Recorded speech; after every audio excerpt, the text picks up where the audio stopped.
Béni sois-tu, Seigneur, toi qui nous as instruits. Béni sois-tu, parce que toi, tu sais nous bénir si bien. Merci, Jésus, d'avoir accepté de laisser ton trône, de venir jusqu'à nous. Merci, Jésus. Tu es le bon cadeau que Dieu nous a fait. Et nous te bénissons encore ce matin. Amen. Il est spécial, notre Jésus. Il est super, notre Jésus. Amen.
nous voulons le chérir en tout temps. C'est notre trésor. Alléluia. Bonjour à tous. Vous allez bien? Donc, le temps passe vite. Déjà, on est vendredi. Hein?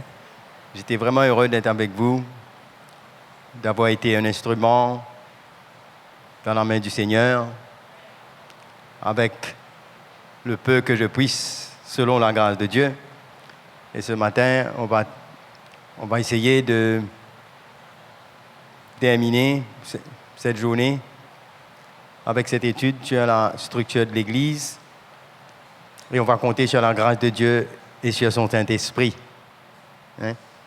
J'aimerais que vous priez avec moi ce matin, qu'on puisse prier ensemble, afin que le Seigneur nous conduise dans tout ce qu'il a pour nous et que les choses soient claires et qu'on entende clairement le cœur du Seigneur pour son Église. Je vous demanderai, s'il vous plaît, de vous mettre debout avec moi et de prier ensemble avec moi. Amen. Mon frère, tu veux venir prier avec moi?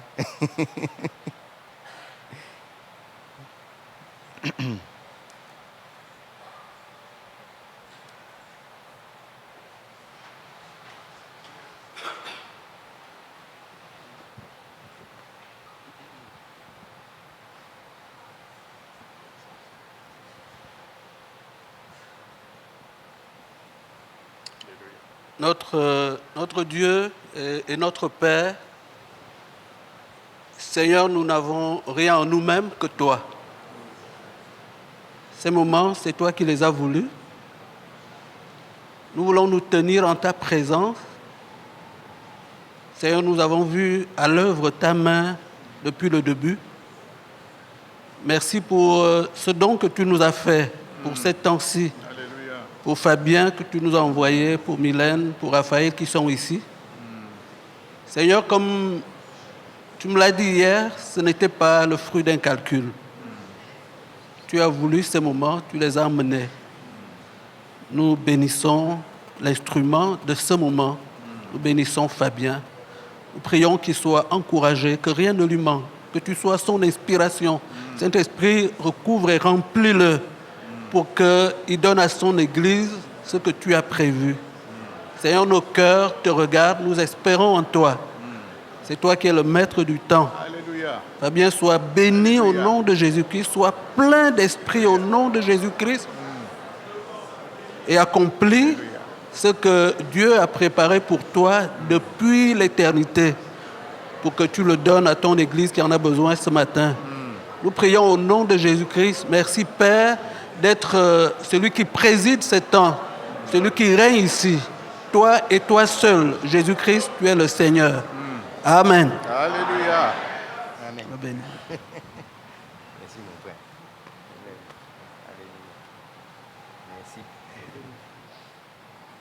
Alléluia. Merci. Alléluia. J'aime travailler en équipe. Parce qu'on est dans un corps. Alléluia. C'est ça. Alléluia. Donc, on va voir un petit peu concernant, on a vu l'établissement des anciens, le rôle des anciens, l'appel d'un ancien. On a vu un petit peu aussi ceux qui les aident, le choix des diacres, tout ça dans la construction de l'Église. Si nous voulons une Église forte, il faut qu'elle soit sur une bonne fondation. Et ensuite, on peut meubler. Mais on a besoin d'être sûr que ce soit une fondation solide. Et Jésus dit, je bâtirai mon Église. Il est la pierre angulaire. Tout se passe avec lui. Donc, les 5 ministères d'Éphésiens 4, 11. Si on peut juste tourner un petit moment dans Éphésiens, le chapitre 4. Le verset 11.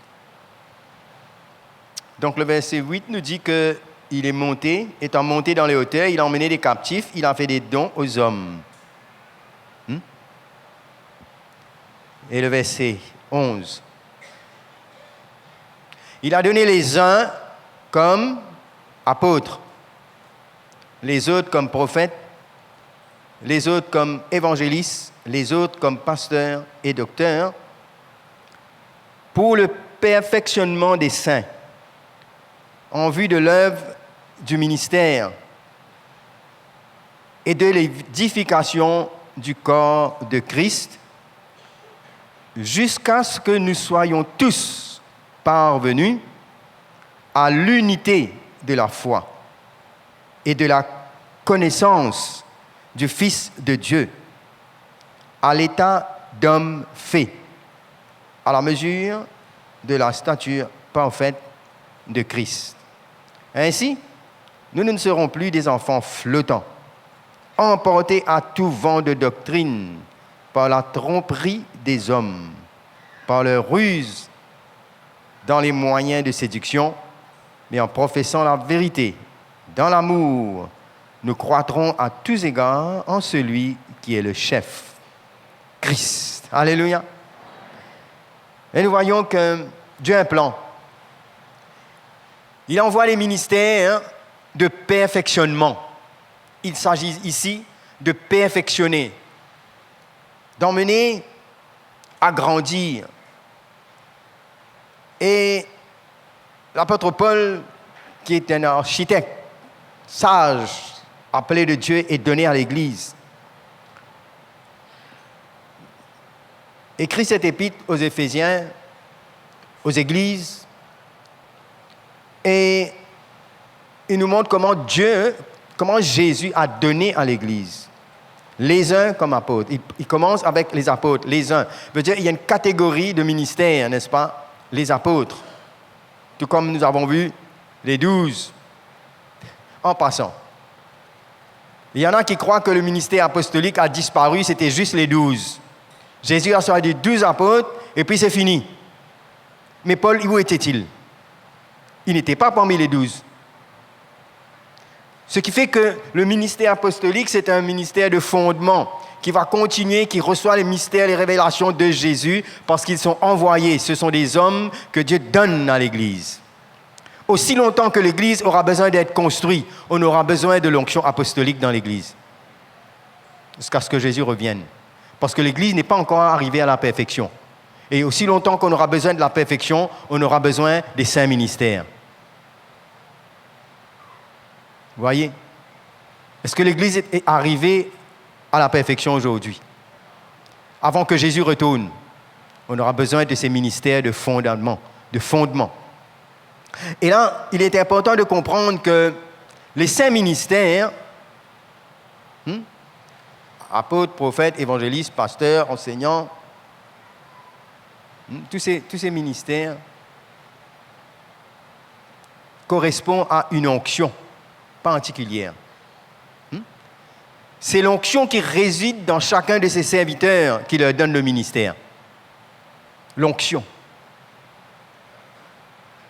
On peut étudier, on peut comprendre un peu ce que les apôtres font, tout ce que les ministères font, mais c'est cette onction dans la vie de ces hommes qui fait le ministère.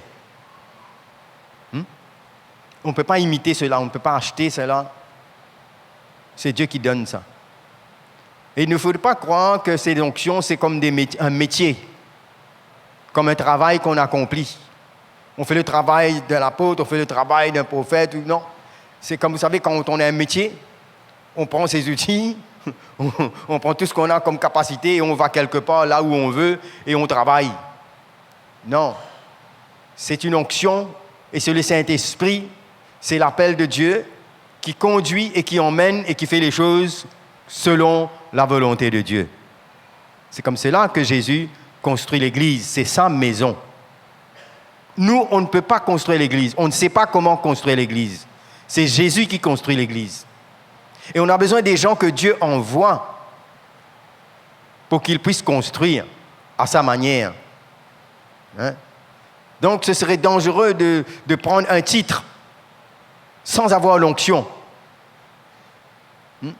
cela ne servira à rien, puisque c'est l'onction qui fait la différence.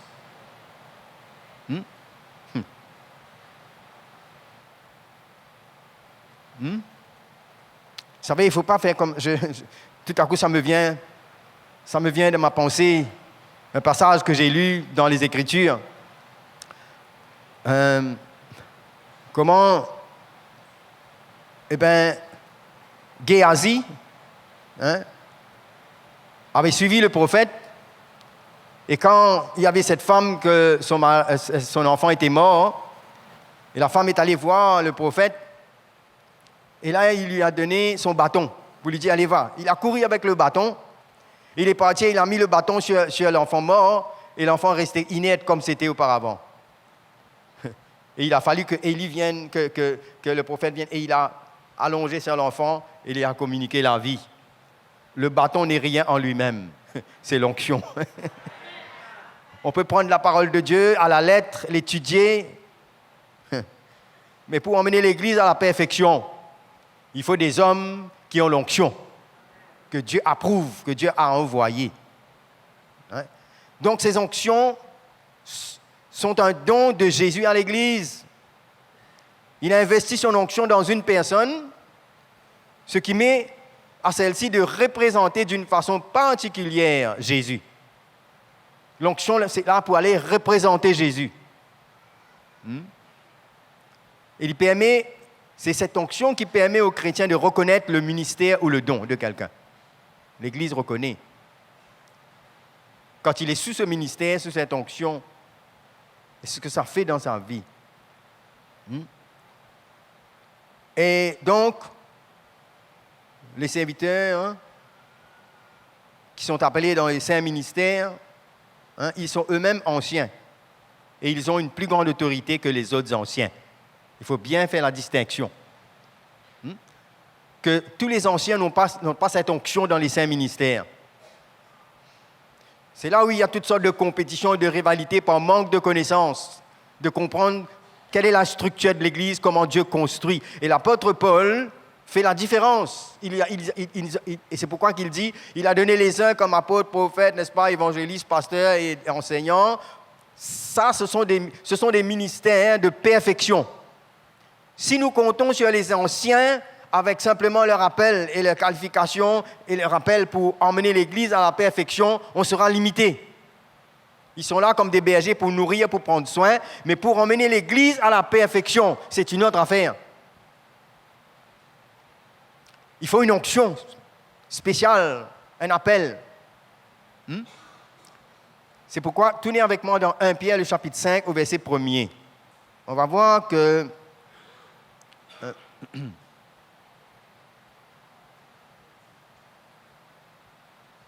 l'apôtre Pierre fait une exhortation et il mentionne quelque chose en ligne avec ce que nous sommes en train d'expliquer là. 1 Pierre, le chapitre 5, au verset 1er.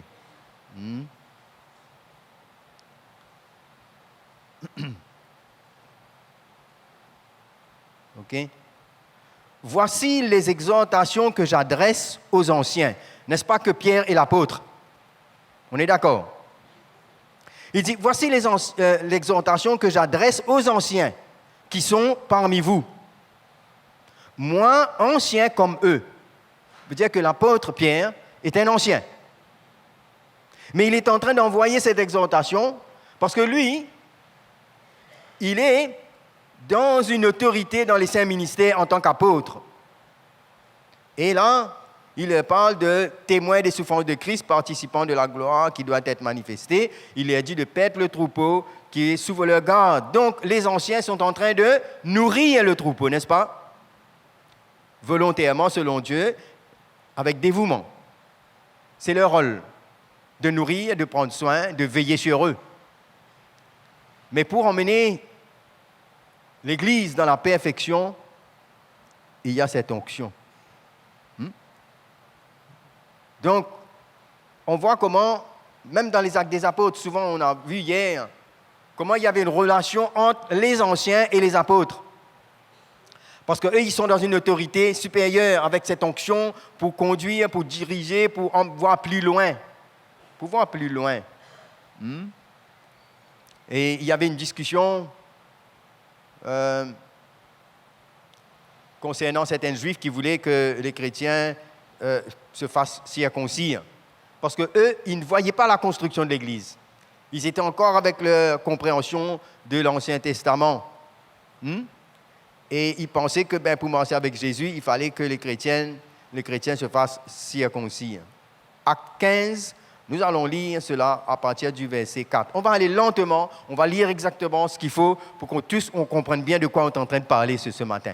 C'est très important, parce que vous savez qu'on est tellement habitué à une certaine structure, à une manière de voir l'Église, que maintenant on a besoin de s'ouvrir, on a besoin de s'humilier et reconnaître que c'est Jésus qui bâtit l'Église, selon la structure qu'il a, selon les Écritures. Et là, nous voyons, arrivé à Acte 15, le verset 4, arrivé à Jérusalem, il fut reçu par l'Église et les apôtres et les anciens. Et il racontait tout ce que Dieu avait fait. Alors, quelques-uns du parti des pharisiens qui avaient cru, ils étaient convertis, ils se levèrent en disant qu'il fallait circoncire les païens et exiger l'observation de la loi de Moïse. Grande confusion. Ils ne comprenaient pas la valeur du sacrifice de Jésus et la nouvelle alliance. Donc, pour pouvoir examiner cette situation, il a fallu que les apôtres et les anciens se réunissent. Pourquoi? Il aurait pu dire, les anciens se sont réunis pour examiner cette affaire, un point à la ligne. Pourquoi il a fallu le ministère apostolique? Parce que c'est une onction de fondement. Ils reçoivent la révélation de Christ, comment bâtir l'Église. Et dit, les apôtres et les anciens se réunirent pour examiner cette affaire. Une grande discussion s'étant engagée. Pierre commence à se lever et il commence à parler réellement du plan de l'Évangile, comment les païens entendirent la parole de Dieu. Vous savez comment Pierre a reçu cette vision que le Seigneur lui dit, tu es mange, il est allé dans la maison de Corneille, tout cela. Et là, à travers de ce que Pierre a reçu du Seigneur, il est en train de parler. Finalement, après, au verset 12, toute l'assemblée garda le silence et on écoute cette fois-ci Paul et Barnabas. Barnabas aussi va venir maintenant et Paul raconter tout ce que Dieu a fait, les miracles, au verset 12, les prodiges que Dieu avait fait au milieu d'eux, parmi les païens.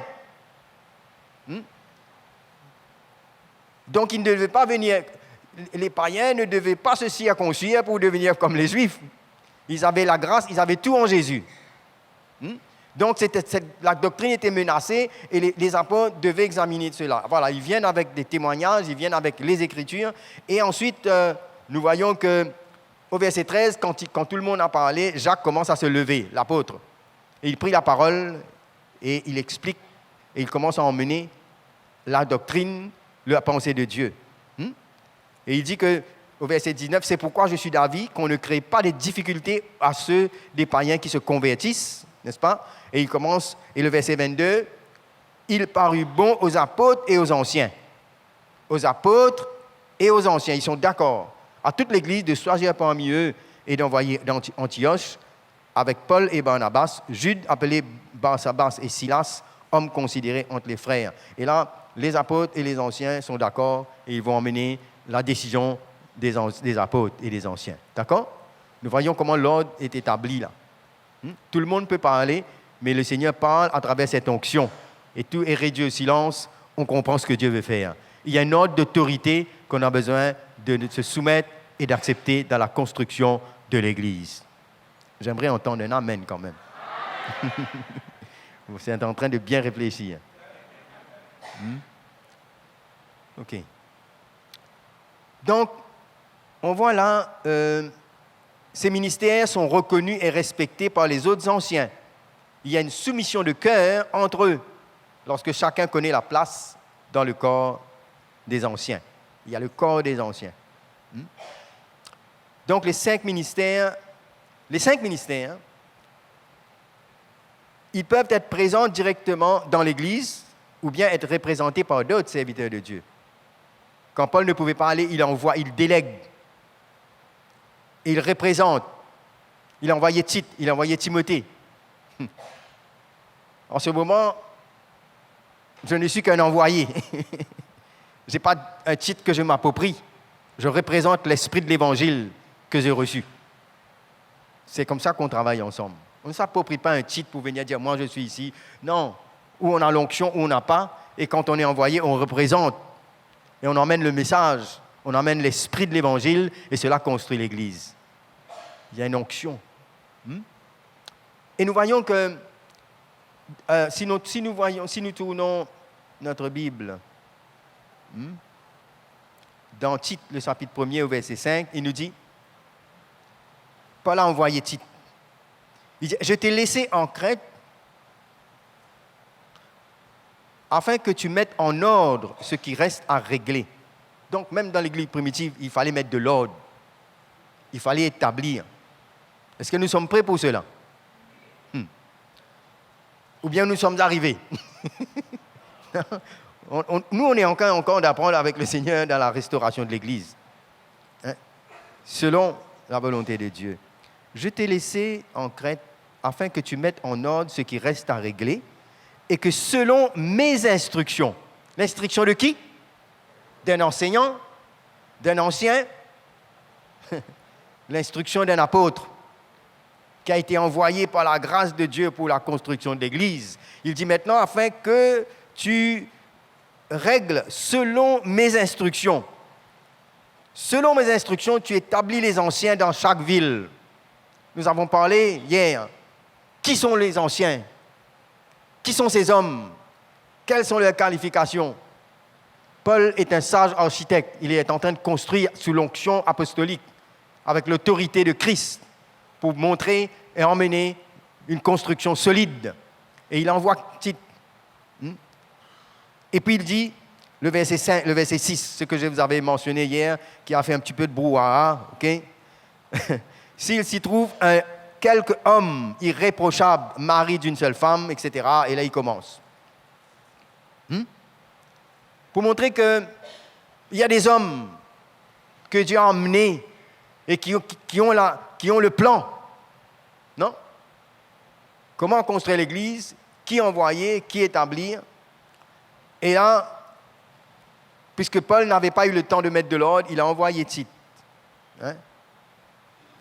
Et dans 2 Corinthiens, le chapitre 12, au verset 18, nous voyons que Tite était un compagnon d'œuvre, n'est-ce pas?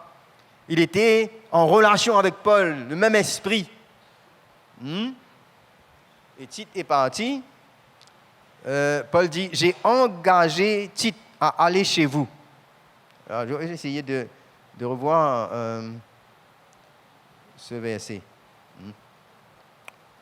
Okay, le chapitre 2 Corinthiens 12. Le chapitre 12 au verset 18. J'ai engagé Tite à aller chez vous, et avec lui j'ai envoyé le frère ainsi que Tite. Est-ce que Tite a exigé quelque chose de vous? N'avons-nous pas marché dans le même esprit, sur les mêmes traces? Comprenez? Il dit, est-ce que Tite a exigé quelque chose de vous? Est-ce que nous n'avons pas marché dans le même esprit et les mêmes traces? Il faut comprendre que ce n'est pas juste dire des paroles, cela. On peut prendre les mêmes versets, expliquer la même chose, mais dans un esprit différent. Il y avait des gens qui prêchaient Christ, mais dans un esprit différent. Le même esprit, c'est quand on est engendré dans le même esprit de l'Évangile, quand on est unis dans la même communion, dans une soumission et une relation claire, dans un corps. Et là, lorsqu'on part, on transporte le même esprit, le même cœur. C'est important de transmettre le même cœur. On peut aller avec le même message, avec les mêmes versets, mais transmettre un cœur différent, avec des motivations différentes, un agenda différent, pour aller établir soi-même ou faire quoi que ce soit en dehors. Mais il est important qu'on travaille dans le même esprit. Très important. Les apôtres ont mis beaucoup d'emphase dedans. Et il y a un même esprit, un même langage. C'est quoi? Ça dit la même chose?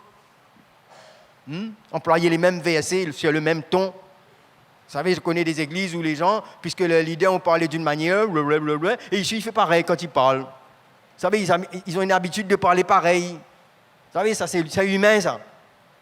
Mais là, il parle des choses spirituelles. Il parle du même cœur. Qu'est-ce qu'il a compris? Qu'est-ce qui est en lui? Pourquoi? À quoi son cœur est en train de battre? Quel est le fondement sur lequel il est?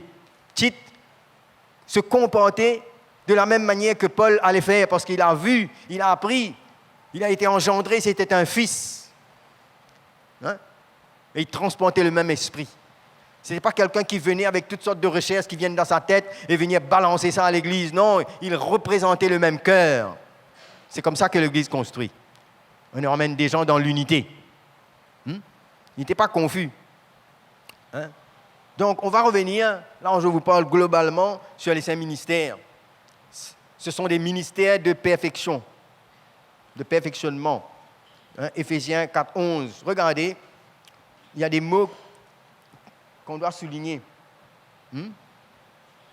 Il dit ici, dans le verset 12, pour le perfectionnement des saints. Si on veut voir l'Église marcher dans la perfection, grandir, marcher à la perfection, on aura besoin de ces 5 ministères. Right? En vue de l'œuvre du ministère, c'est-à-dire pour emmener l'Église à pouvoir servir selon leur appel, il faudrait qu'il y a là l'onction de ces 5 ministères qui est investie dans le cœur de l'Église pour les rendre capables de servir. Chacun à sa place. En vue de l'œuvre du ministère et de l'édification du corps de Christ, c'est-à-dire pour construire le corps. On peut nourrir à un certain niveau, mais pour construire, pour emmener chacun à sa place, pour propulser l'appel de Dieu dans la vie de chacun, on a besoin de cette onction. Asseoir sur le ministère. Auparavant, quand l'Église venait de commencer, ils étaient tous assis aux pieds des apôtres, parce que c'était au départ. Et à travers les apôtres, et puis il y a d'autres ministères qui ont continué. C'est pourquoi que dans l'Église primitive, au commencement, il nous parle des apôtres. Mais après, quand Dieu appelle Paul comme un architecte, il commence à décrire tous les ministères qui font partie de ce corps. Et c'est là qu'on a les 5 ministères. Il n'y avait pas d'Église avant comme ça. C'était eux les premiers. Alors, on voit ici, jusqu'à ce que nous soyons parvenus à l'unité de la foi. L'unité de la foi. La même foi qui est transmise, la même vision, le même plan. Qu'est-ce qu'il y a dans le cœur de Dieu pour l'Église? C'est pourquoi, mes frères et sœurs, mes amis, j'ai connu à plusieurs rencontres, plusieurs réunions, plusieurs organisations où les pasteurs se réunissent pour unir le corps de Christ. On peut montrer aux gens à prier pour l'unité. On peut jeûner. On peut étudier la Bible matin au soir. Mais pour emmener l'Église dans l'unité de la foi, il faut l'onction des 5 ministères. Cette onction, parce que ce sont les outils, les instruments. La révélation qu'ils vont transmettre, qui vont pouvoir défier le cœur de l'Église, emmener la repentance, emmener l'œuvre de la croix de Christ, et pour que l'Église puisse réellement être unie. Ce n'est pas des études simplement. Il y a une onction. Ces 5 onctions vont travailler comme cela. C'est pourquoi que quand l'apôtre Paul écrit une lettre à l'église d'Éphèse, cette lettre était circulée dans toutes les églises.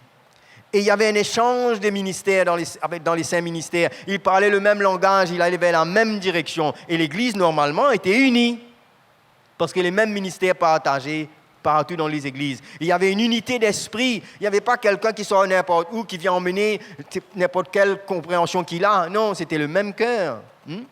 Perfectionnement, édification, l'unité de la foi et de la connaissance du Fils de Dieu à l'état d'homme fait, à la mesure de la stature parfaite de Christ. C'est-à-dire, il nous parle ici d'homme fait, c'est-à-dire, il y a la maturité d'un enfant de Dieu va dépendre de sa relation avec les 5 ministères, accompagné bien sûr avec tout ce que les anciens peuvent emmener.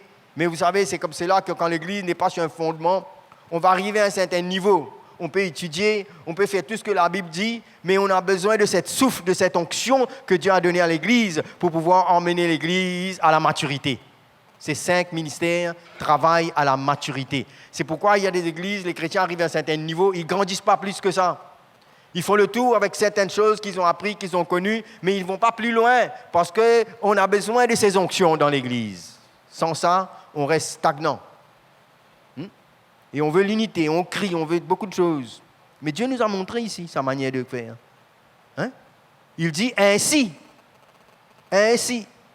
quand nous acceptons ces onctions, nous ne serons plus des enfants flottants emportés à tout vent de doctrine. Parce que les vents de doctrine, ça souffle de partout. Même dans les actes des apôtres, on a vu. Chacun avait sa manière de voir. L'homme est comme ça, hein? Chacun a sa façon de voir comment l'Église doit être. Alors, ça, c'est une confusion. Il y a de la chair dedans.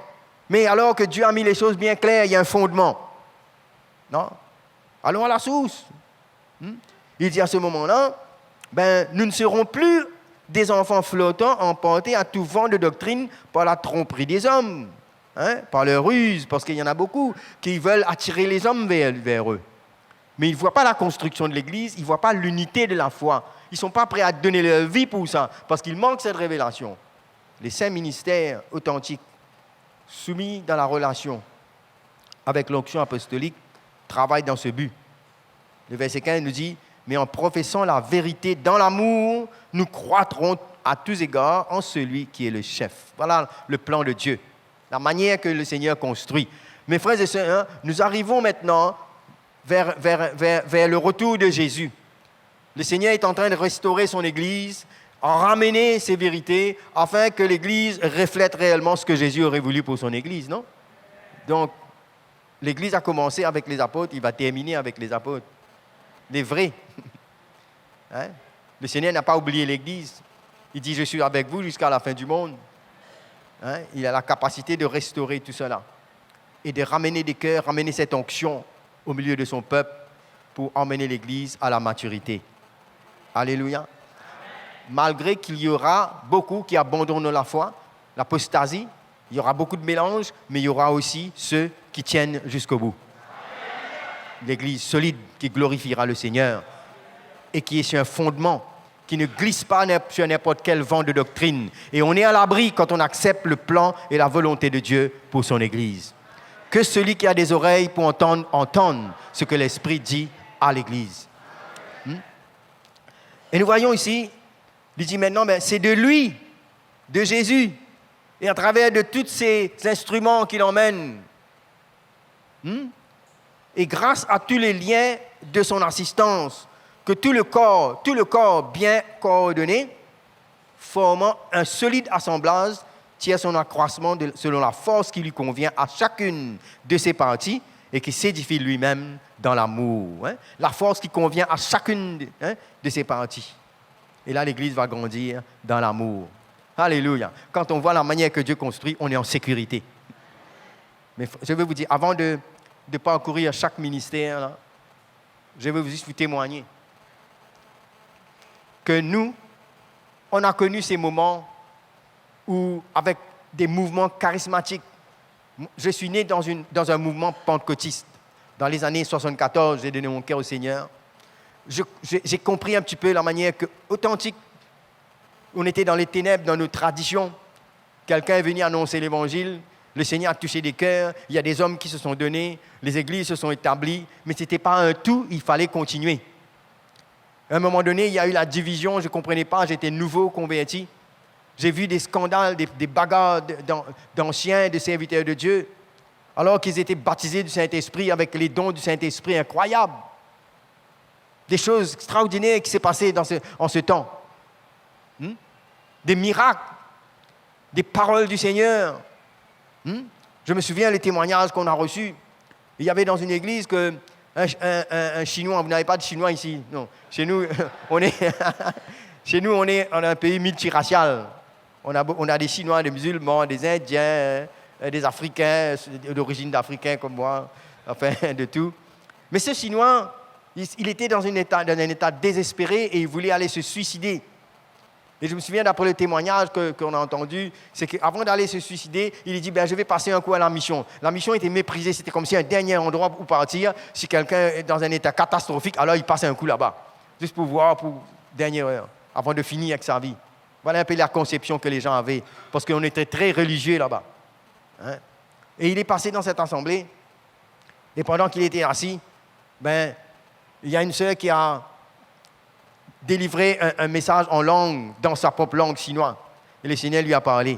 Dit, pourquoi tu veux mettre fin à ta vie? Ne sais-tu pas que je suis mort pour toi, je t'aime? Enfin, le Seigneur a bouleversé sa vie et il a donné son cœur au Seigneur. Pour vous montrer qu'à un moment, à une certaine époque, Dieu agissait de cette façon avec la lumière qu'ils avaient. L'Esprit de Dieu est à l'œuvre parce que c'est un nouveau peuple, ils ont entendu l'Évangile. Mais il est arrivé que malgré avec tous ces dons, il y a eu la division, il y a eu l'orgueil, il y avait toutes sortes de choses dans la chair parce que l'Église avait besoin d'un fondement. Il y avait l'évangéliste qui est passé, il y avait les serviteurs de Dieu avec certaines onctions, mais il y avait aussi besoin de fondement pour emmener à la maturité. Le manque de maturité a emmené les gens à se bagarrer. L'un dit, voilà, ici il y a des miracles, l'autre n'a pas. Et ça finit par la division. Et ça affaiblit l'Église avec le péché et tout ce qui peut se passer. Alors finalement, moi, à un certain niveau, à un certain moment, il y a un autre serviteur de Dieu qui est venu, qui a apporté l'évangile dans une église traditionnelle catholique. Les gens étaient guéris, baptisés du Saint-Esprit, et finalement, ils ont dû sortir parce qu'avec la vérité qu'ils ont entendue, on ne les a pas acceptés. Finalement, Dieu continue. Parce que le Saint-Esprit, il souffle où il veut, lui. C'est un procédé, comment ça s'appelle ça? Un procédé où Dieu est en train de construire. Nous tous, on sort un peu d'un mouvement ou d'un autre, n'est-ce pas? En tâtonnant, le Seigneur est en train de construire. Mais on n'est pas encore arrivé à la perfection. Il y a un fondement, il y a une restauration dans laquelle on est en train de vivre aujourd'hui. Voyez-vous?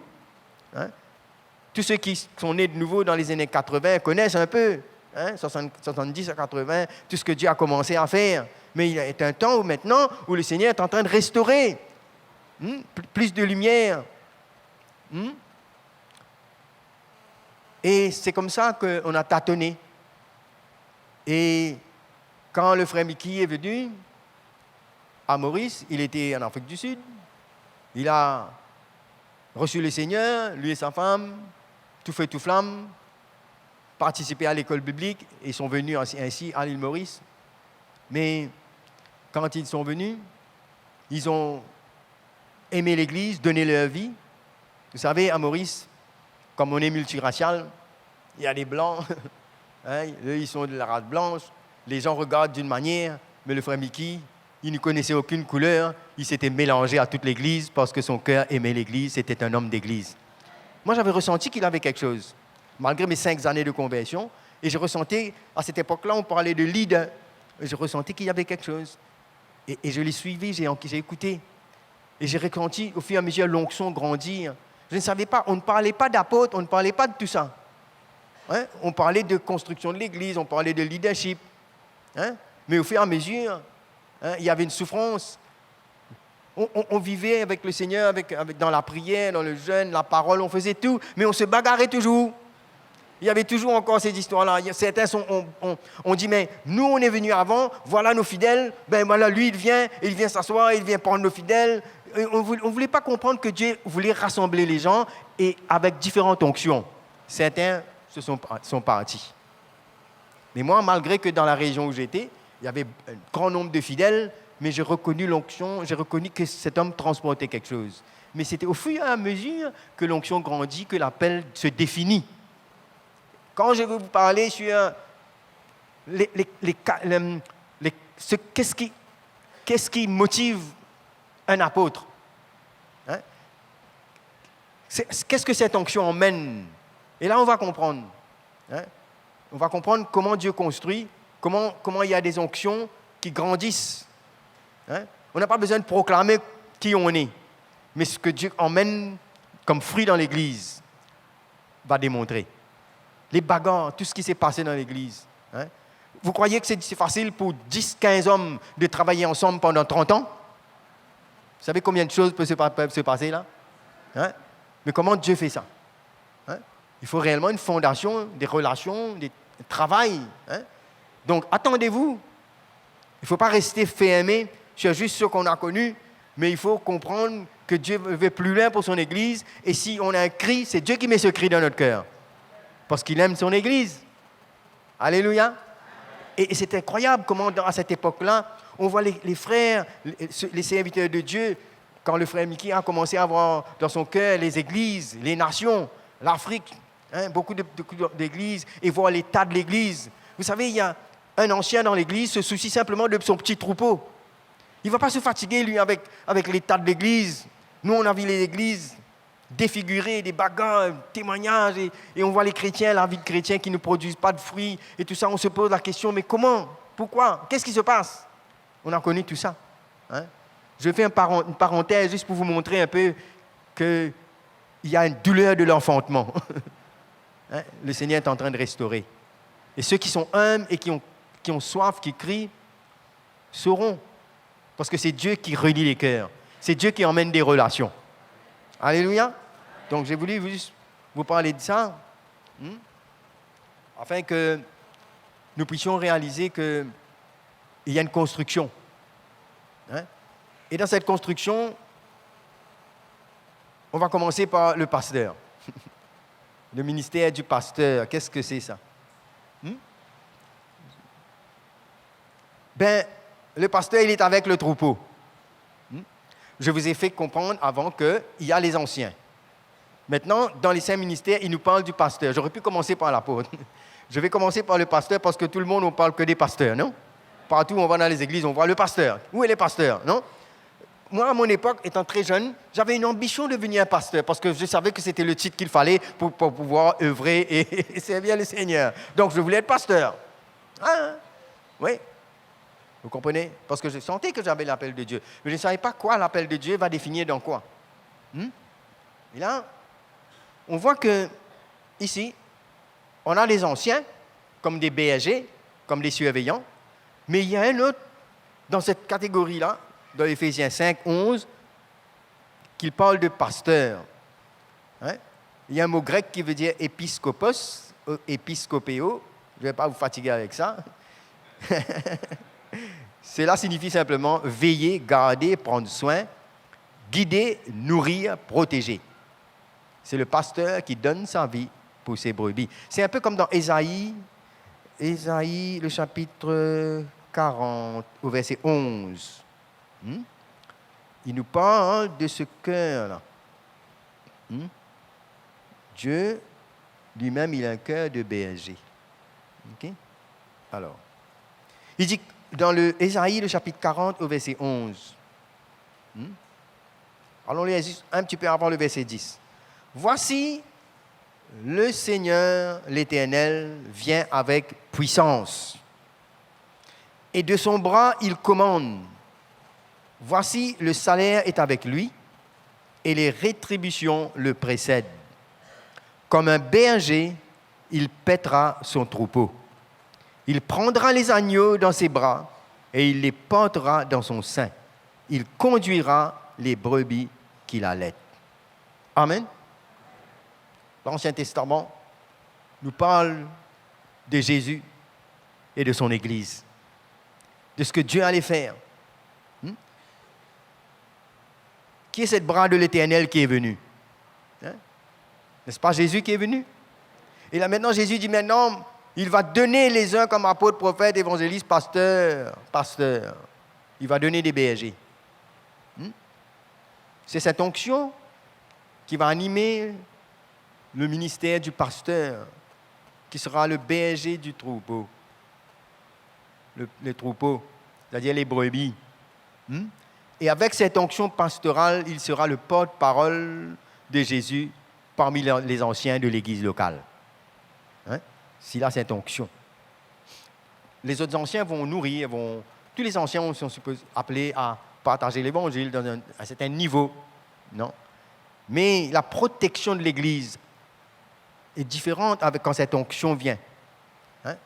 C'est celui qui a ce cœur, comme Jésus, le bon berger. Il va donner sa vie pour les brebis. Il va connaître, la manière qu'il va opérer sera différente. Et l'Église va reconnaître si cette onction est là ou non. La façon qu'il est. Et le pasteur doit reconnaître que l'Église ne lui appartient pas. Il va reconnaître qu'il devra rendre compte à Dieu de la façon dont il aura pris soin du troupeau. Hébreux, le chapitre 13, au verset 17. OK?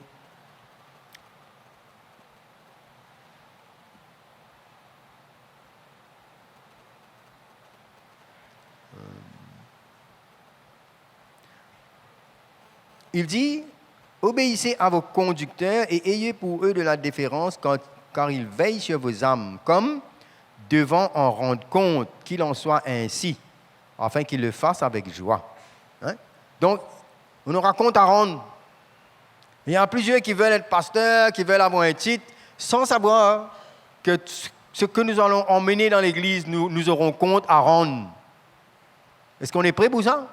Ou on veut jouer à l'Église, à un titre, à une autorité qui ne nous appartient pas? Mais est-ce qu'on comprend qu'on a compte à rendre? C'est une grande responsabilité que de prendre soin de l'Église du Seigneur. Il y va de notre vie, de nous-mêmes, notre témoignage, notre vie donnée. Il y en a qui manipulent, qui dominent, qui se servent des fidèles. Mais ici, l'apôtre Pierre dit, car il veille sur vos âmes, avec la crainte de Dieu. Hein? Ils savent qu'ils vont rendre compte à Dieu. Donc maintenant, les pasteurs, ils vont transmettre la sainte doctrine de Christ. Hein? Ils ne vont pas les construire avec ce qui sort d'eux-mêmes comme ils veulent, mais ils vont travailler avec l'apôtre et avec les autres ministères. Même esprit. Et quel est son rôle parmi les anciens? Parce que le pasteur, il forme partie du corps des anciens de l'église locale. Hein? Et la différence entre lui et les autres anciens, c'est qu'il y a une onction sur sa vie. C'est l'onction qui fait la différence. Hein? Quand Dieu met son sceau, son onction. Et cette onction va lui donner une plus grande autorité dans l'esprit. Dans l'esprit. Et cela il va aider et guider les autres anciens à prendre leur place pour prendre soin de l'Église. Il va être comme un leader parmi les anciens, on va le reconnaître. Il sort du lot. Parce qu'il a une compréhension, il a un cœur, il va aller en profondeur concernant le soin. Et il va les aider. C'est comme cela que Pierre parle aux anciens, il dit « paissez le troupeau, n'est-ce pas, qui est sous votre garde. » Et lui, il va être comme un moteur dans l'Église par son onction et son autorité. Si vous êtes dans un corps d'anciens, lui, il est comme un moteur. Il y a quelque chose qui l'anime. Mais ça ne lui donne pas le droit de dominer les autres anciens et de tout décider. Il travaille en soumission avec les anciens aussi. C'est simplement son onction qui lui donne cette autorité et qui est comprise. Et il doit toujours rechercher le conseil et l'approbation des autres parce qu'il est dans un corps. Il ne se détache pas dans un corps. Il dit, regardez ce que vous voulez, moi voilà ce que je vois moi. Non, il est en soumission. C'est très important pour les anciens de travailler en relation et de reconnaître les onctions. Donc les autres anciens vont ressentir et reconnaître cet appel et il sera respecté pour cela à cause de cette onction. Tout cela est une réalité. Tout cela devient une réalité quand, vous savez quand? Quand est-ce que les serviteurs de Dieu vont aller reconnaître tout ce ministère? C'est quand ils sont sur un fondement. S'il n'y a pas de fondement, chacun part de son côté. Et là, il y a la compétition, la rébellion et la division. Et quel est ce ministère de fondement? Le ministère apostolique. Il y a une chaîne de commandes. Il se peut qu'il n'y a pas des apôtres dans chaque église locale. Mais quand les églises travaillent ensemble, comme on voit dans les églises primitives, les apôtres voyageaient et envoyaient et ils travaillaient ensemble dans une même relation, comme un corps, dans une même relation. Et l'église est protégée. Le même message passe. On va voir le message central du ministère apostolique qui allait contrecarrer toutes les fausses doctrines qui venaient. Parce qu'il y a un fondement, une direction. Ils avaient le même cœur, le même message, même vision. Voilà. Et quand on lit le Nouveau Testament, on peut supposer qu'il y avait des pasteurs dans chaque église locale, mais pas nécessairement. Il y avait des anciens. Mais l'onction des saints ministères pouvait voyager dans toutes ces églises. Donc, c'est pourquoi, comme je vous ai lu tout à l'heure, Paul envoie Tite Parce que c'est l'équipe. Hein? Là, il ne pouvait pas aller, il envoie titre pour mettre en ordre. Et on voit comment, Actes des Apôtres, le chapitre 14, au verset 23. Je mentionne tout ça pour que vous puissiez noter et réaliser.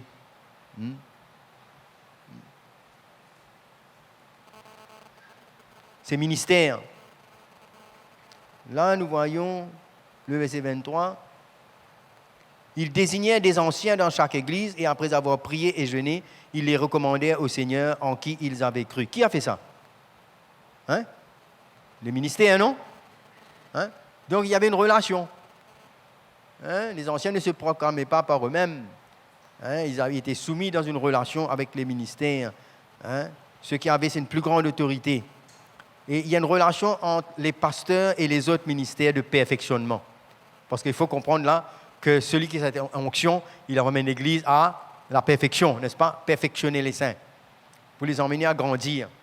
C'est pourquoi, voyez-vous, on peut avoir une Église, on peut avoir des anciens, on peut avoir des enseignements, mais les gens ne grandissent pas. Ils raisonnent toujours comme des bébés. Parce qu'il n'y a pas quelque chose qui vient les propulser et les emmener à voir et les défier. Ils sont contents avec leur petite vie de routine de l'Église, hein? Des petits programmes, mais ils n'arrivent pas à aller plus loin. Parce qu'il y a les ministères, il y a une onction qui vient. Et à ce moment-là, ils sont arrosés, ils sont nourris et ils sont défiés, ils sont encouragés de prendre leur croix chaque jour, de suivre et de porter du fruit. Hein? Il ne reste pas des bébés qui sont à la proie de n'importe quel vent de doctrine. Donc, le pasteur est l'un des 5 ministères de perfection. Et souvent, c'est l'onction de Dieu et l'autorité de Dieu dans l'église locale qui l'emmène à travailler ensemble. Et s'il n'y a pas de pasteur, il n'y a pas cette onction dans une église locale, mais les anciens vont ouvrir leur église au ministère dans les autres églises locales. Hein? Parce qu'on est sur le même fondement. Ils vont ouvrir, vous savez, quand les églises travaillent dans la même relation, à ce moment-là, il y a un partage de ministères. Ce n'est pas comme si on entend un serviteur de Dieu renommé quelque part, on l'invite. Et puis il vient, il prêche ce qu'il veut, il part. Non. Ceux qui sont sur le même fondement apostolique, les ministères qui ont pris le chemin ensemble, ils se connaissent. Il y a une soumission, ils construisent dans la même direction ensemble. Il y a des visites d'église, il y a un suivi. À ce moment-là, les ministères peuvent parcourir les églises et les anciens aussi peuvent aussi parcourir les églises. Vous comprenez là? Parce qu'il y a une unité. Et on se connaît. Ce n'est pas des étrangers qui débarquent itinérants. Il vient avec un bagage de messages qui débarque et puis il part, il ne sait même pas ce que ça fait derrière lui. Non. Mais il rend compte. Il y a un compte rendu. Quand Paul et Barnabas sont parcourus, ils sont venus rendre compte, n'est-ce pas? Rendre témoignage de ce qui s'est passé. On est redevable parce qu'on est dans un corps. On ne se sert pas du ministère comme un métier, comme un business. On vient, on balance quelque chose et on part. Non, non, non. Non, on prend soin et on rend compte. Il y a un suivi, il y a une construction. Et l'Église est en sécurité comme cela. Vous voyez, le corps d'anciens avec les 5 ministères qui marchent ensemble, qui connaissent les autorités que Dieu a établies dans l'Église. Donc, ils perfectionnent l'Église. Là, l'Église est bien à ce moment-là. Hein? Donc, aujourd'hui, il y a des pasteurs qui croient qu'ils peuvent tout apporter eux-mêmes dans l'Église. Il se croit lui-même apôtre, lui-même prophète, lui-même évangéliste, lui-même docteur, lui-même tout. Enseignant, tout il fait. Il contrôle tout, il décide tout. C'est lui qui ouvre la porte, qui ferme. Qui doit entrer, qui doit sortir. Hein? Et ainsi, le peuple de Dieu est privé des vrais ministères que Dieu veut emmener pour construire l'Église. Ou bien il y en a certains, juste pour faire un peu semblant, il va inviter lui. Mais après, dès que la porte est fermée, il fait ses propres affaires. Il ramène ses propres doctrines, sa propre manière de faire, cherche sa propre gloire, il ne sait pas qu'est-ce qu'il veut faire. Lui-même, il ne sait pas. Hein? Mais ceux qui veulent construire réellement deviennent des fils, deviennent des hommes de relation, de soumission. Il y a une crainte de Dieu dans leur cœur parce qu'ils ressentent l'appel de Dieu et qu'ils ont à rendre compte. Et ils ont un désir de donner leur vie pour le troupeau. Ils travaillent en relation. Il y a un amour. Ils aiment les autres serviteurs de Dieu. Il y a une relation entre eux, ça se ressent. Et cette unité qui découle dans les 5 ministères découle au milieu du peuple de Dieu. Il n'y a pas 3, 4, 5 messages, à part dans la confusion, où on ne sait pas où on veut. Quand cette lettre est lue dans une église et que les autres l'église lisent, le même esprit est transmis. On parle le même langage. Parce qu'on est sur le même fondement. Il n'y a pas de division alors. Mais vous réalisez les églises où celui-là, il emmène telle affaire et l'autre n'est pas d'accord. Hein? Parce qu'ils ne sont pas sur le même fondement. Il y a une relation. Et le message central, le message clé, quand Jésus a voulu bâtir son église, qu'est-ce qu'il a dit? Il a dit, celui qui veut me suivre, qu'il renonce à lui-même et qu'il prenne sa croix chaque jour et qu'il me suive. Ça, le message central que tous ces ministères construisent, emmènent l'Église. Quand il y avait du désordre dans l'Église de Corinthe, Paul est venu vers eux et leur a dit, je ne veux connaître parmi vous aucune autre chose que Christ crucifié. Ce langage-là, pas beaucoup qui comprennent ça. Ils vous disent, mais quoi Christ crucifié? Il est déjà crucifié, il a plus de 2000 ans, non? On va le crucifier encore? On ne comprend pas le langage. C'est le même langage que Jésus a parlé. Que celui qui veut le suivre va renoncer à lui-même, perdre sa vie pour la retrouver. C'est le même esprit qui nous emmène quand nous prenons le repas du Seigneur. Jésus dit, souvenez-vous de moi, n'est-ce pas? De sa mort, de sa résurrection. Quand on s'identifie à la mort de Christ, on remet devant nous, on s'examine, on réalise que notre vie ne nous appartient pas et qu'on est mort à notre vie passée, crucifié avec lui et ressuscité pour une nouvelle vie. Et c'est à quoi les apôtres travaillent pour perfectionner, pour emmener cet homme et cette femme nouvelle à grandir, n'est-ce pas, vers la maturité des hommes faits. Il y a un message, un même message. Et c'est ce message qui emmène l'unité et la relation parmi les 5 ministères et tous ceux qui travaillent et les chrétiens. Identifier notre vie à Jésus-Christ. Vous réalisez, si on part dans tous les sens, l'autre dit, oui, pour devenir spirituel, avoir plus de foi, prie beaucoup, exerce ta foi, et demande au Seigneur, il te donnera. À quoi ça, quelle unité ça emmène, cela? Toutes sortes de messages, toutes sortes de choses, des techniques. Nous voyons que Paul dit, mais moi j'ai posé le fondement. Il a posé un fondement pour toutes les églises.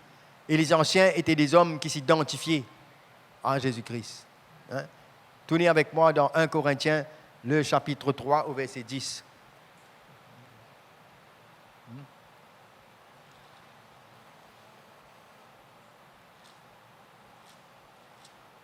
On est en train de parler de la structure de l'Église.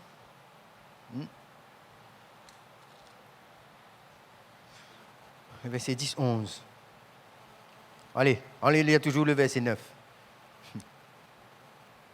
Quand nous sommes ouvriers avec Dieu, c'est l'apôtre qui parle là.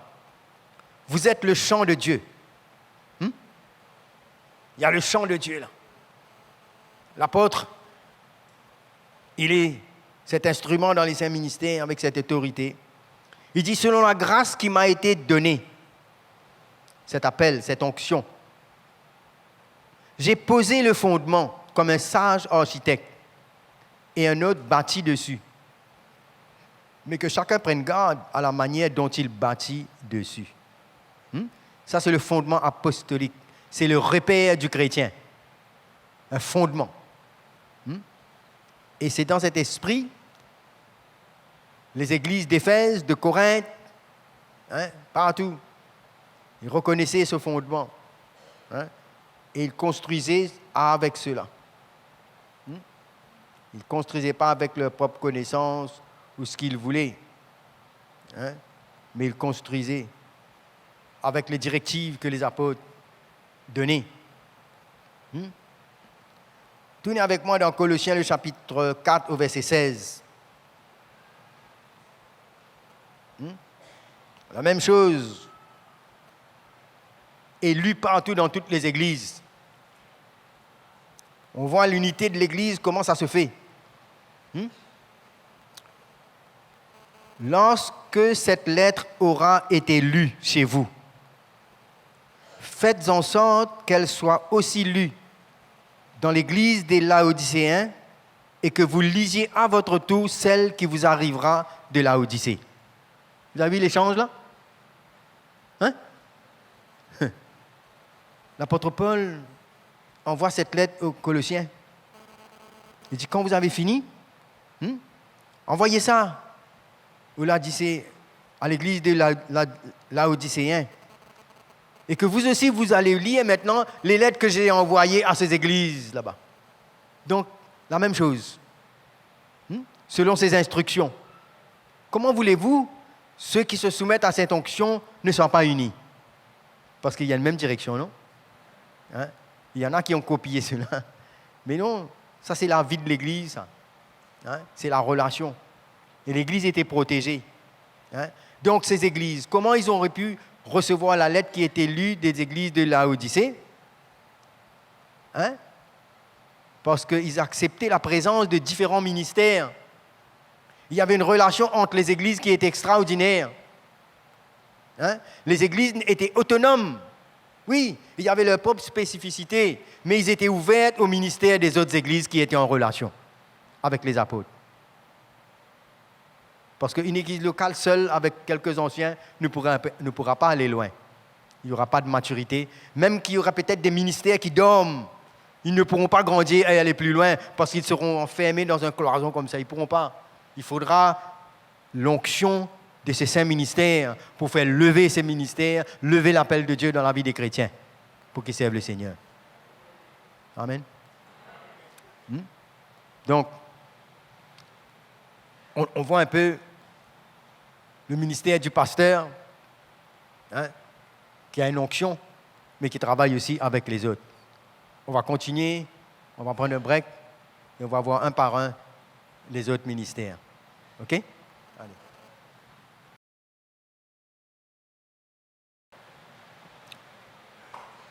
Au ministère apostolique. Normalement, c'est là qu'on aurait dû commencer. Merci. Alors, toujours dans Éphésiens, le chapitre 11, le chapitre 5, le chapitre 4. C'est bon, ça marche? Qu'est-ce qui se passe là? Ah, ils sont en train d'envoyer ça dessus. Ah, d'accord, ok. Oui, ok.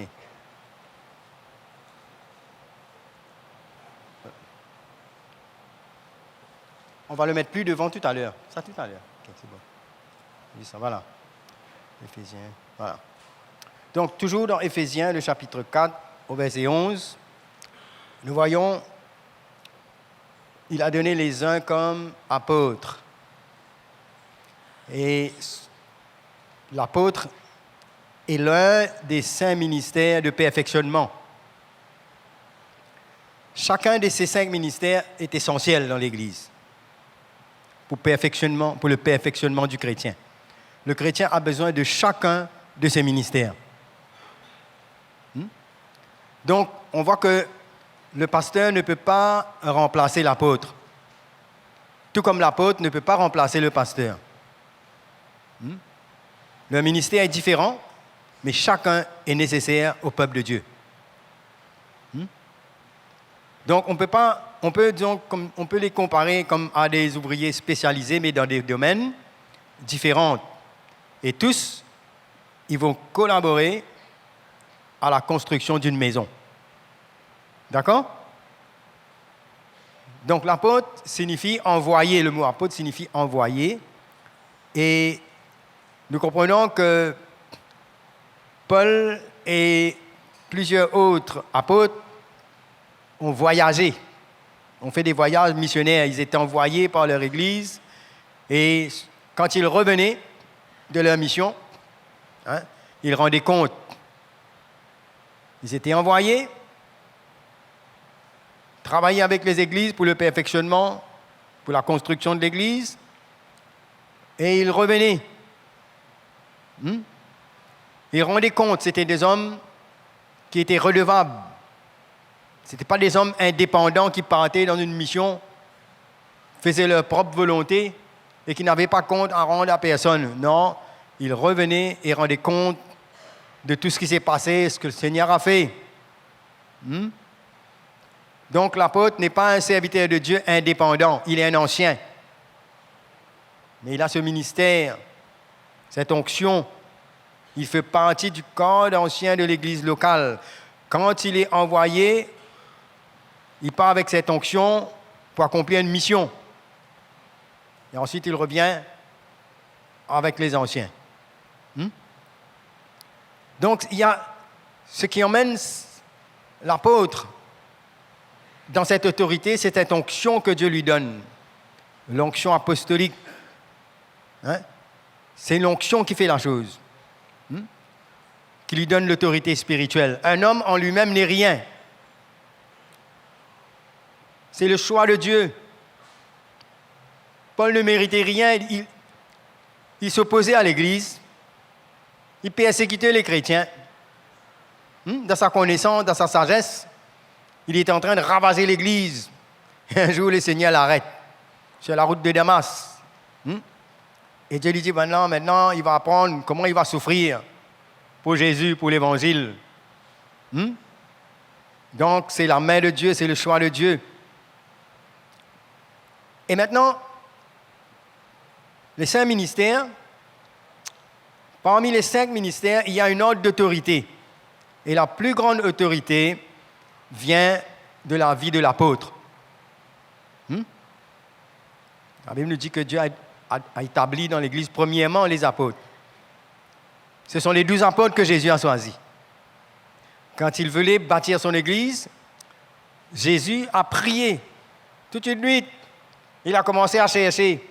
C'était déjà préparé dans le calendrier, le programme de Dieu, les 12 apôtres qui allaient venir pendant qu'il exerçait son ministère. Ensuite, il a cherché Paul. Donc, il y a un ordre de priorité et il y a une plus grande autorité dans la vie de l'apôtre. Et puis il y a le prophète qui travaille ensemble avec lui, l'onction prophétique, le ministère du prophète. Et nous allons voir avec la parole de Dieu ici. Allons tourner dans 2 Corinthiens, le chapitre 10, au verset 8.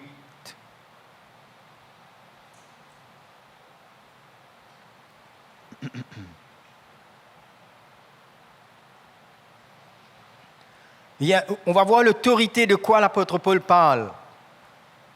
Ce n'est pas sa connaissance, ce n'est pas son diplôme, ce n'est pas la manière qu'il parle, étant très éloquace, ce n'est pas sa forte personnalité, il n'y a rien de tout ça. Il y a l'onction de Dieu. Alors, 2 Corinthiens chapitre 10 au verset 8, qu'est-ce que nous lisons ?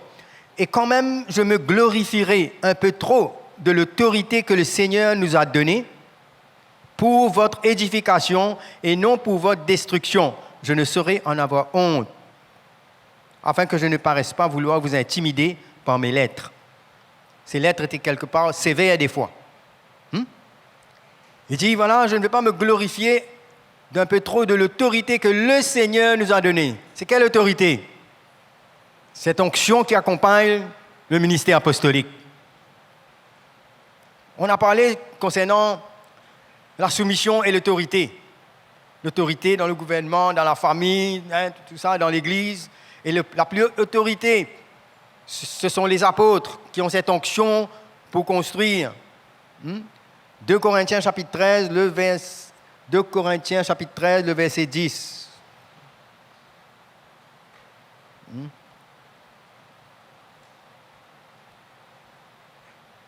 C'est pourquoi j'écris ces choses étant absent, afin que présent je n'ai pas à user de rigueur, selon l'autorité que le Seigneur m'a donnée pour l'édification et non pour la destruction. On voit ça ? Pour construire, pour édifier. Et il reconnaît ça. L'autorité que le Seigneur lui a donnée. Ce n'est pas un homme. Ce n'est pas une institution quelque part. Il a été envoyé, il a reçu du Seigneur. 1 Thessaloniciens, le chapitre 2, au verset 6.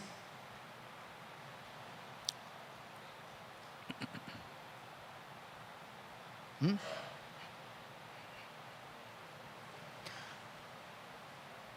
1 Thessaloniciens, le chapitre 2, au verset 6.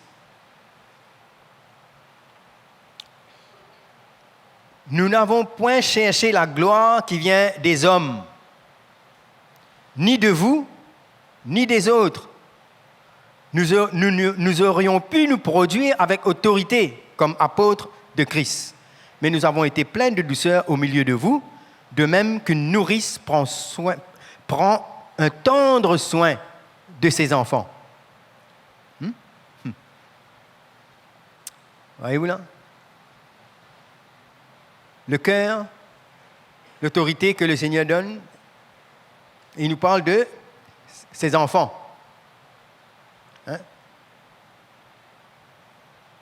Et cette autorité est pour construire l'Église. Il aurait pu s'imposer, mais nous voyons que là, il vient avec un cœur. Nous allons revoir après ce verset. Qu'est-ce qui anime le cœur dans cette onction apostolique? Donc Paul, nous pouvons constater ici que sa manière de prêcher, sa relation avec les serviteurs de Dieu et la soumission qu'eux, ils avaient envers lui. Naturellement. Nous voyons qu'il y a des collaborateurs avec lui, là où c'est nécessaire, et il pouvait envoyer des serviteurs. Dans Philippiens 2, le verset 19, on voit ce que cette onction, cette autorité qu'il a, qu'est-ce que ça l'emmène à faire. Philippiens 2, verset 19.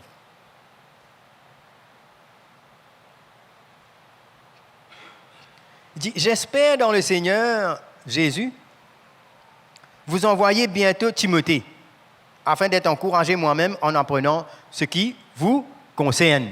Il est concerné par les églises. Il a le souci des églises. Et il envoie Timothée pour voir un peu l'état de l'église, pour voir ce qui se passe, pour s'informer de l'état de l'église, afin de voir le progrès de l'église, l'édification. Romains, le chapitre 16. Alors, au fait, si nous avions regardé dans Philippiens, on voit aussi le verset 25. Il envoie Épaphrodite aussi. Donc. Et le Romains, chapitre 16, le verset 1 à 2. Okay. Je vous recommande Phébé, notre sœur. Voilà, ici, c'est une diaconesse. Les diaconesses aussi peuvent être envoyées quand elles sont soumises et quand ils ont une relation. Il y a une équipe. Il dit, voilà, je recommande Phébé, notre sœur, qui est diaconesse de l'église de Sancré, afin que vous la receviez en notre Seigneur d'une manière digne des saints et que vous l'assistiez dans les choses où elle aura besoin de vous, car elle a donné aide à plusieurs et à moi-même. D'accord? Nous voyons la relation, chacun à sa place. Elle n'est pas envoyée aller pour prendre l'autorité sur l'église, là. Elle est envoyée pour aider, pour construire ensemble, n'est-ce pas? Elle a sa place. Elle a la relation avec le ministère apostolique. Et Éphésiens 6, le verset 21 à 22. Okay.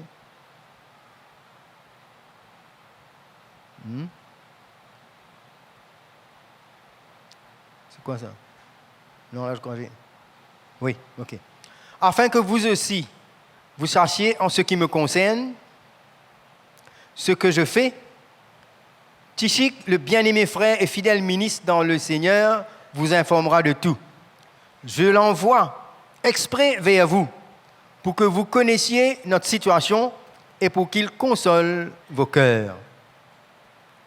C'est cette autorité spirituelle en lui qui l'emmène à envoyer ces personnes. Il délègue ces personnes pour un but et pour qu'ils puissent leur informer de tout et pour qu'ils connaissent leur situation.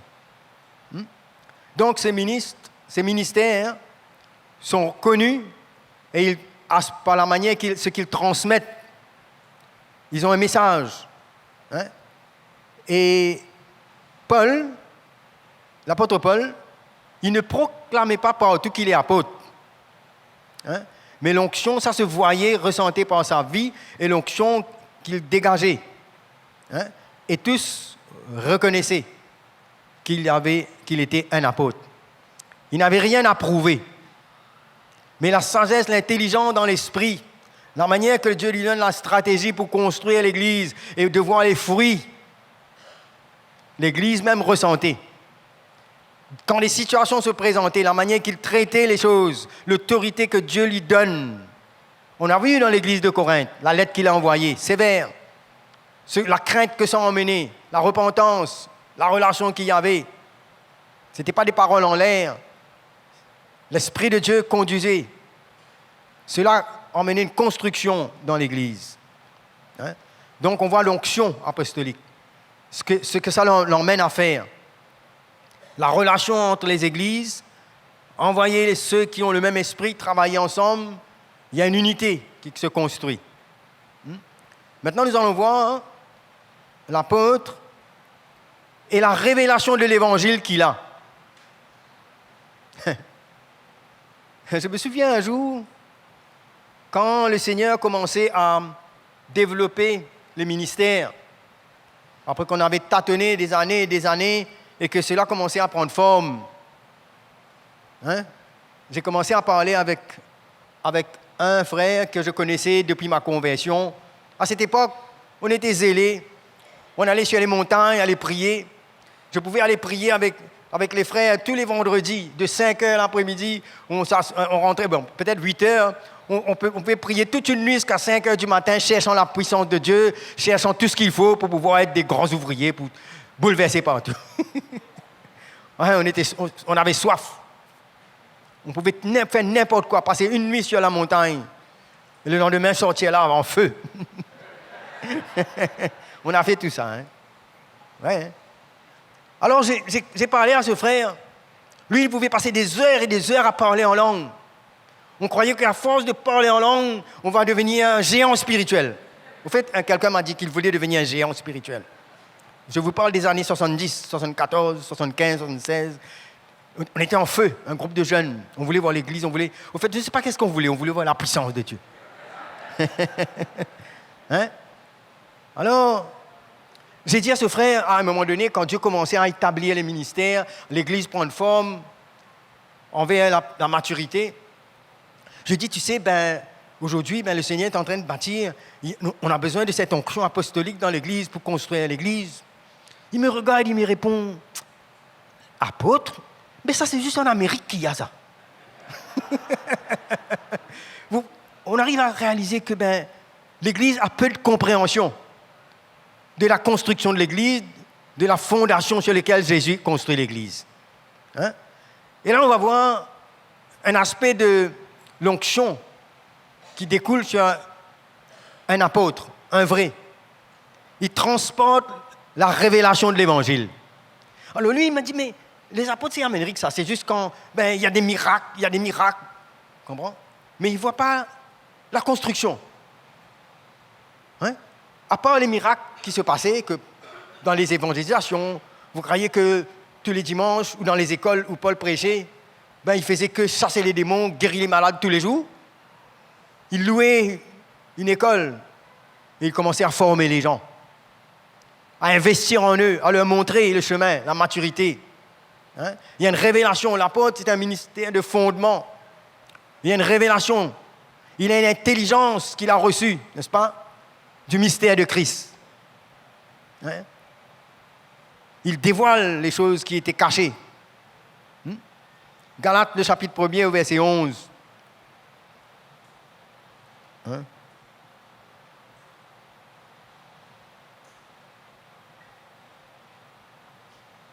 Je vous déclare, alors Galates chapitre 1er, le verset 11.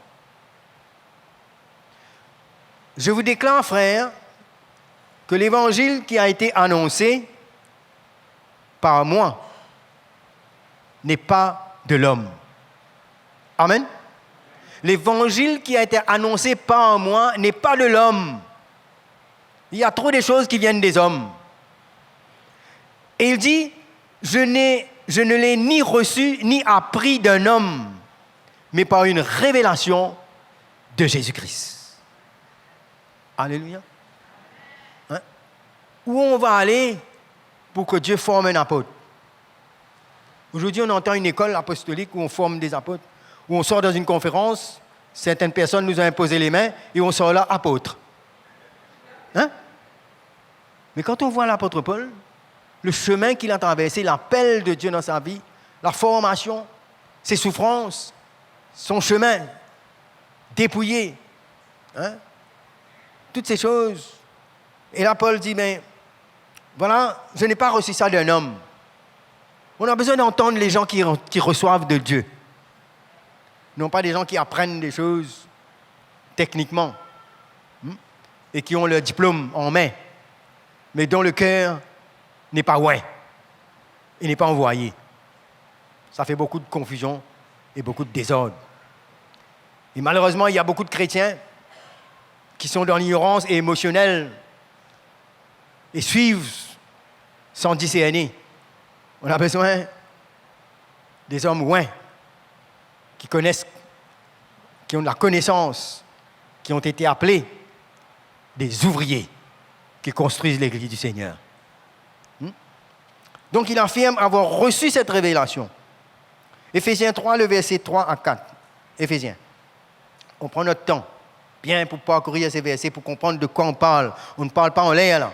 Il s'agit de la construction de l'église, il s'agit du fondement. Si on veut une église forte et solide. Éphésiens le chapitre 3, le verset 3, 4. C'est par révélation que j'ai eu connaissance du mystère sur lequel je viens d'écrire en peu de mots. En les lisant, vous pouvez vous représenter l'intelligence que j'ai du mystère de Christ. Il n'a pas été manifesté aux fils des hommes dans les autres générations, comme il a été révélé maintenant par l'Esprit aux saints apôtres et prophètes de Christ. On voit comment l'intelligence du mystère, qu'il a du mystère de Christ. Hein? Et cela a été révélé aux saints apôtres par l'Esprit. Ce mystère n'est pas révélé aux évangélistes, aux pasteurs, aux enseignants. C'est révélé à ces ministères de fondement. Comment construire l'église du Seigneur. Si dans ce temps-là, on avait besoin de ça, combien on a besoin de ça aujourd'hui? Avec toute la confusion qui règne, on a besoin de revenir sur le fondement. On a besoin de ces onctions pour bâtir l'église comme le Seigneur le veut. Il n'y a pas d'autre moyen. Le verset 8, 11. Même chapitre. À moi, qui suis le moindre de tous les saints. Ça, c'est une caractéristique d'un vrai apôtre, l'humilité, qui reconnaît que la grâce de Dieu dans sa vie. Ce n'est pas quelqu'un qui est arrogant, qui saute, qui pile, qui déclare n'importe quoi. C'est quelqu'un qui reconnaît la grâce de Dieu dans sa vie. Il dit, à moi qui suis le moindre de tous les saints, cette grâce a été accordée d'annoncer aux païens les richesses incompréhensibles de Christ. Et de mettre en lumière quelle est la dispensation du mystère caché de tous les temps, de tout temps en Dieu, qui a créé toutes choses, afin que les dominations et les autorités dans les lieux célestes connaissent aujourd'hui par l'Église la sagesse infiniment variée de Dieu, selon le dessein éternel qu'il a mis à exécution par Jésus-Christ, notre Seigneur. Alléluia. Il a cette compréhension, cette connaissance. Le Seigneur lui a accordé cela. Comment construire l'Église? Les mystères étaient révélés par les apôtres. Eux, ils sont les gardiens de la sainte doctrine. Ils comprennent la manière que Jésus construit. Ils ont une révélation. Et les apôtres reçoivent aussi, quand ils lisent les écrits de l'apôtre Paul, ça les aide dans la construction. C'est pourquoi que, en les lisant, quand il dit en les lisant, vous pouvez vous représenter. C'est-à-dire les autres aussi sont construits et reconnaissent. Les autres apôtres ont reconnu la grâce de Dieu dans la vie de Paul. Hein? Même qu'il n'était pas parmi les 12, le Seigneur l'a choisi après. Hein? Et le Seigneur l'a investi. Donc, Dieu peut éclairer ceux qui sont appelés dans le ministère et les oindre et les encourager quand ils sont en contact avec la révélation, avec l'onction apostolique. Cette onction s'intéresse aux serviteurs de Dieu. C'est lui qui envoie, c'est lui qui discerne, et c'est à travers cette onction des apôtres que l'Église est construite et que leurs relations s'établissent. Donc, la révélation est un signe du ministère apostolique. Qu'est-ce qu'il a reçu du Seigneur pour l'Église? Et là, nous voyons ici comment il communiquait un évangile du style d'un apôtre. Il ne parlait pas simplement des petits enseignements, là. Il voit le fondement. Et le Seigneur avait révélé cela, et les autres apôtres aussi reçoivent par ses lettres qu'est-ce que le Seigneur est en train de faire. En fait, quand nous voyons, c'est lui qui a écrit le plus d'épîtres, non? Et là, nous allons voir une troisième facette du ministère apostolique. C'est un ministère de fondement. L'apôtre est la fondation. Il va mettre la fondation. Vous savez que quand on construit une maison, on a besoin d'un bon fondation, n'est-ce pas? Un bon fondement. On peut construire, mais si le fondement n'est pas bon, ça va s'écraser. L'Église doit être fondée. Et ce sont les apôtres qui emmènent ce fondement. C'est là où nous voyons ici, dans 1 Corinthiens, si je peux avoir ça un petit peu plus près là maintenant. Je faisais un petit schéma juste pour que cela puisse vous aider.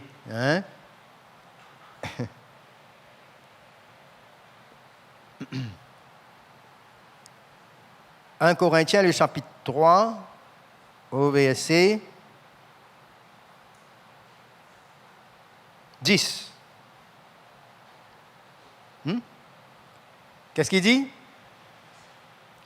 Selon la grâce qu'il a reçue. Ce n'est pas son œuvre, ça. C'est le Seigneur qui lui a donné cette grâce. Selon la grâce qui m'a été donnée, j'ai posé le fondement comme un sage architecte et un autre bâtit dessus, mais que chacun prenne garde à la manière dont il bâtit dessus. Nous voyons, c'est le stylo. Le stylo. Donnez-moi les deux. OK. Merci. OK. Non, ça va. C'est simplement juste pour vous aider à voir comment ça se passe. L'apôtre, c'est un ministère de fondement. 1 Corinthiens 3, 10. Ça, c'est la fondation. La pierre angulaire, c'est qui? C'est ça. C'est là le fondement. 1 Corinthiens, le chapitre 2, au verset 2.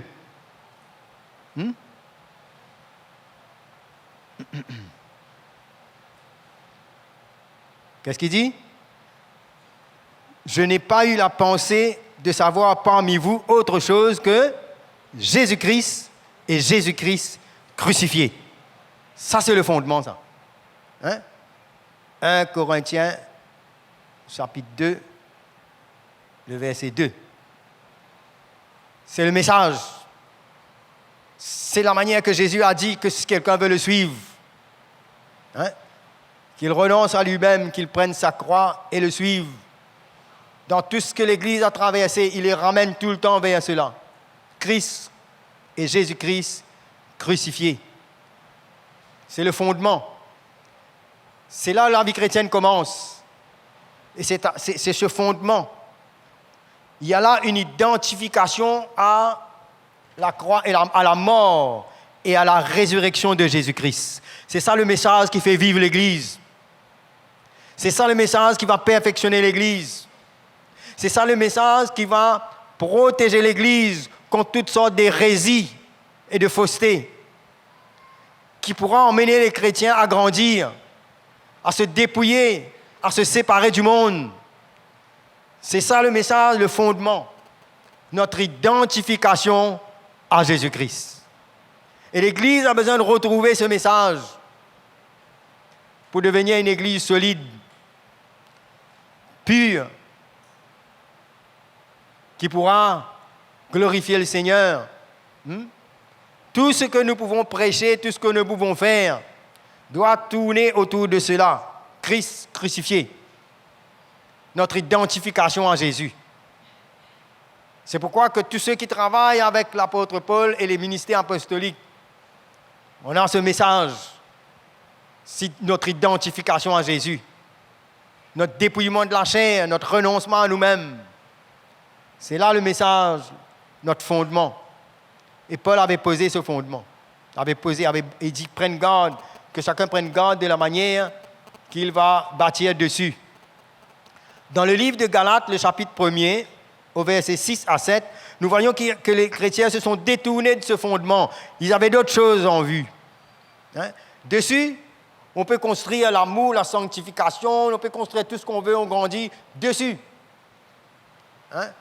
Et là, Galates, le chapitre 1er, le verset 6. OK.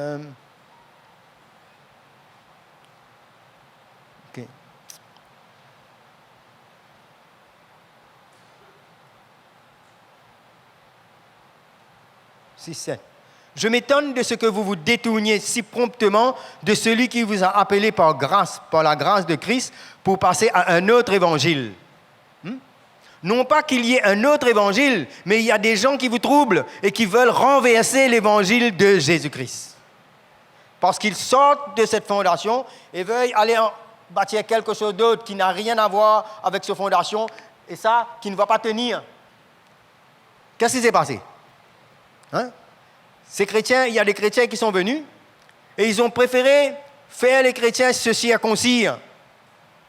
Le verset 12.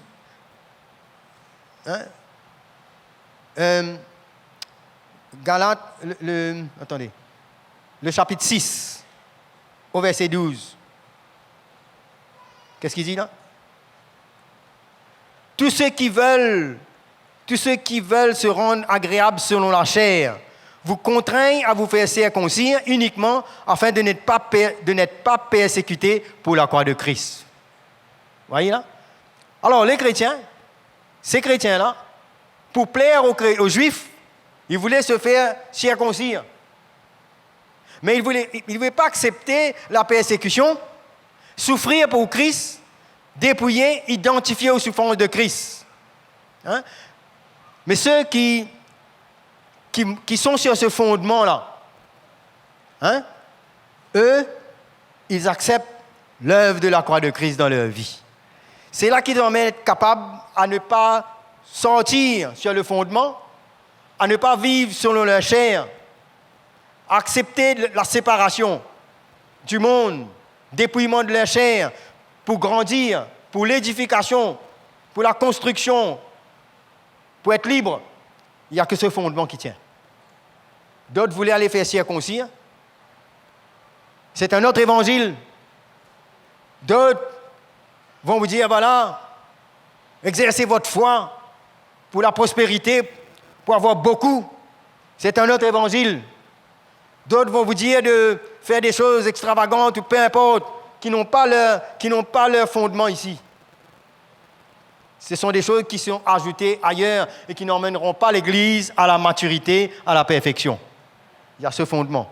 Quand on quitte ça, on tombe dans des fausses doctrines, des doctrines étranges. L'Église a besoin d'être protégée sur ce fondement, avec la révélation que l'onction apostolique emmène pour pouvoir grandir à la maturité. C'est pourquoi il dit, je n'ai pas eu la pensée de savoir parmi vous autre chose que Jésus-Christ crucifié. Quand le fondement est posé, chaque chrétien doit savoir ce que le Seigneur a à faire dans sa vie. Et on comprend que la vie chrétienne, c'est ça. Éphésiens 4, 24. Hein? 20 à 24. C'est ça. Qu'est-ce qu'il dit là? Qu'est-ce que les apôtres ont emmené? Qu'est-ce qui est en ligne avec ce qu'ils prêchent?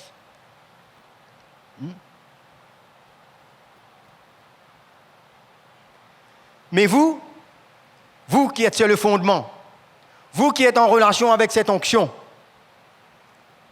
ce n'est pas ainsi que vous avez appris Christ.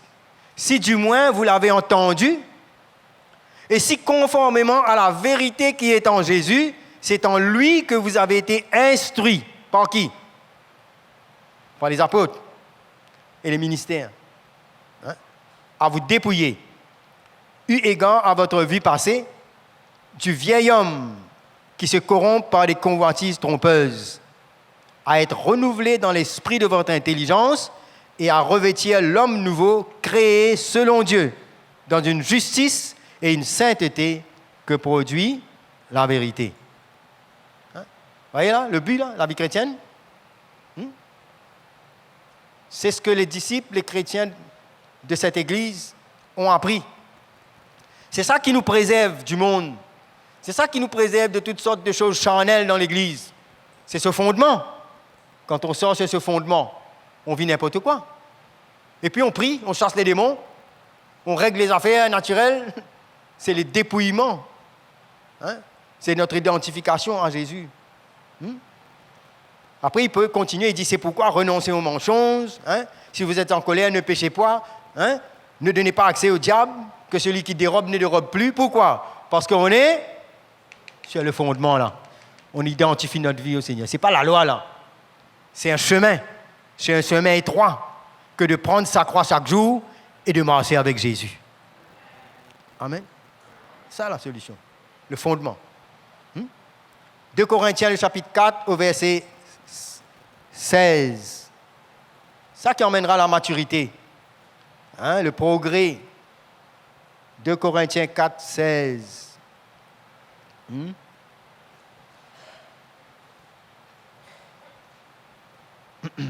C'est pourquoi nous ne perdons pas courage. Et lors même que notre homme extérieur s'est détruit, notre homme intérieur se renouvelle de jour en jour. Colossiens 3, versets 9, 10. Ce sont les épîtres, ce sont les choses qui ont été communiquées aux églises. Comment on peut grandir avec un autre message? Hein? Regardez là. 2 Colossiens 3, versets 9, 10. On peut bâtir même là. Hein? On peut bâtir dessus. Ce qu'on prêche, le message qu'on emmène, doit être toujours en ligne avec le fondement ici. Ce n'est pas des inventions des hommes là. C'est en ligne. Tous ceux qui ont travaillé en relation, c'est ça le message. Hein? Identification à Jésus. Alors, Colossiens 3, versets 9 à 10. Versets 9, 10. OK? Ne mentez pas les uns aux autres, vous étant dépouillés du vieil homme et de ses œuvres, et ayant revêtu l'homme nouveau, qui se renouvelle dans la connaissance selon l'image de celui qui l'a créé. Hein? Nous avons une nouvelle nature maintenant, une identification à Jésus. Il y a l'homme nouveau, il y a le dépouillement de la chair. Hein? Voilà donc la révélation, le fondement sur lequel notre vie chrétienne va bâtir. On aura beau chasser n'importe quel esprit, on aura beau étudier matin au soir, si notre vie ne se conforme pas sur ce fondement, perdre notre vie, dépouillement pour nous identifier à Jésus, il n'y a pas de maturité, il n'y a pas de croissance, il n'y a pas de construction. Circoncision de la chair, toutes sortes de doctrines, sauter en l'air, riez, faites ce que vous voulez, il n'y aura pas de maturité dans l'Église. Que sur ce fondement, notre identification à Jésus-Christ. Je ne veux savoir parmi vous rien, aucune autre chose que Christ et Jésus-Christ crucifié. Amen. Ça, c'est la construction de l'Église qui nous emmènera sûrement à la maturité. Si le grain de blé ne meurt, il ne peut porter du fruit. Alors que l'autre côté, en dehors de ce fondement, on entend un évangile qui nourrit la chair, qui ne veut pas mourir, qui emmène la chair à progresser de plus en plus dans les émotions, dans toutes sortes d'excitations et dans des intérêts personnels. Alors que le Seigneur nous emmène à perdre notre vie pour la retrouver. Alléluia. La révélation dans le cœur des apôtres. Et ce sont ces apôtres que le Seigneur emmène dans l'Église, qui vont contrecarrer toutes ces fausses doctrines, toutes ces manipulations émotionnelles dans lesquelles beaucoup de chrétiens foncent sans regarder. Parce qu'on leur promet monts et merveilles en dehors de leur identification à la croix de Christ. Pas de souffrance, ils ne veulent pas souffrir, eux. Ils veulent gagner. Pas de persécution, pas de souffrance, pas de dépouillement. On doit tout gagner, on doit tout avoir. Pas de chemin étroit. Large le chemin qui satisfait notre chair et utilise Dieu selon notre chair comme on veut. Hein? Notre identification à Jésus. Quand on voit l'apôtre Paul, sa marche, sa vie, ses souffrances, il écrit à Timothée, il sent qu'il est prêt à partir. Il a dit, tu as vu ma souffrance, tu as vu mes épreuves, tu as vu ma tribulation, mes tribulations, toutes ces marques de Christ en lui à cause de l'Évangile. Un homme qui a perdu sa vie avec une nouveauté de vie, il dit, je porte les marques de Christ en moi. Ce n'est pas qu'il est allé se clouer sur une croix, mais son identification aux souffrances de Jésus-Christ. Amen. C'est ça qui nous garantit contre l'apostasie, contre les erreurs, les fausses doctrines, quand nous restons sur ce fondement. Hein? Une autre facette du cœur de l'apôtre Paul, des apôtres, c'est que les apôtres, ils ont un cœur de père. Ils ne se proclament pas père, mais le cœur qu'ils ont pour l'Église. Un ancien ne peut pas avoir ce cœur de père, lui. Il est un berger, lui. Parce que le cœur de père, c'est quelque chose de plus grand, une autre autorité, ça. Ça, c'est une facette de l'onction apostolique qui crée, vous savez, un père, il a des fils. Non? Il engendre, il crée des relations avec des fils. Père-fils. Entre l'apôtre et les serviteurs, entre les autres ministères et entre ceux qui servent, il y a une relation de père et de fils. Ce n'est pas un titre qu'on donne parce que quelqu'un est vieux, on l'appelle papa. Non, là c'est spirituel. Là, on parle de la construction de l'Église. Là. On parle d'une onction qui a été donnée à l'Église. Et là, le peuple de Dieu va reconnaître cela, ce cœur. C'est un sentiment qui est ressenti de part et d'autre. Hein? Et c'est l'Évangile qui permet cette relation, qui emmène que cette relation devienne une réalité. Et on ne peut pas fabriquer cela. Donc, un fils est engendré par l'Évangile. Comment on devient un fils? Hein? Dans la maison de Dieu. Là, on est en train de lire les Épîtres, ce que les apôtres ont vécu, ce qu'ils ont mené sur le fondement. 1 Corinthiens, le chapitre 4, le verset 15 à 17.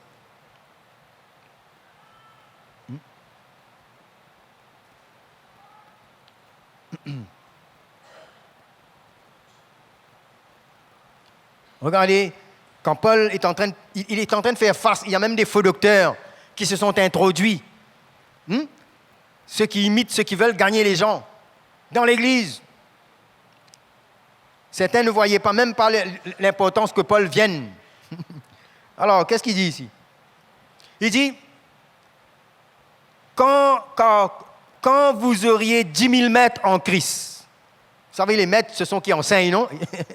Ils aiment enseigner. Hein? N'importe quoi en dehors de ce fondement.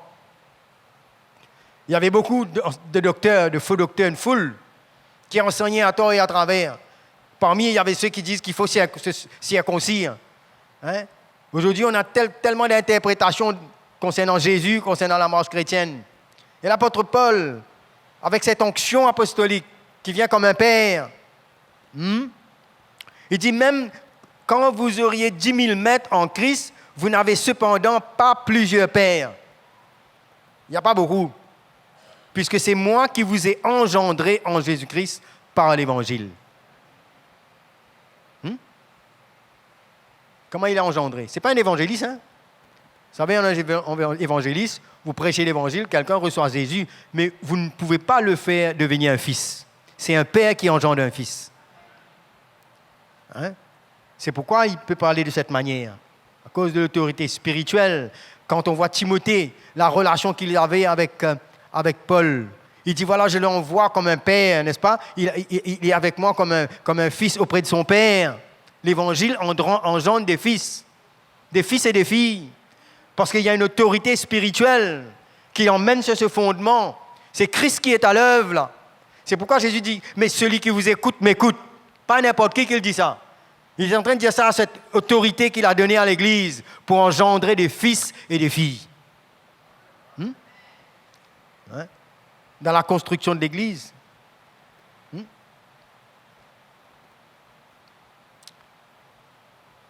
Les maîtres, ceux qui viennent avec leur connaissance, non? Il y avait 10 000, on peut avoir 10 000. Une foule de docteurs. Donc, on voit que les anciens reconnaissaient ce cœur de père. C'est pourquoi que dans les églises locales, ni les anciens, ni les ministères ne doivent paterniser l'église. Comme si c'est mon église, c'est ma propriété, c'est moi qui ai établi. Hein? On peut acheter un bâtiment et mettre des chaises, mais c'est le cœur d'un père qui engendre les fils. Parce que c'est Jésus qui est la tête de l'église, c'est lui qui envoie ceux qui ouin pour devenir des pères, pour des fils. On ne devient pas père, comme je dis, avec l'âge. C'est l'onction qui nous emmène à ça. C'est une autorité spirituelle, ça. Et là, on voit que les anciens reconnaissaient cela. Dans Actes des Apôtres, le chapitre 20, on va voir la relation qui existe.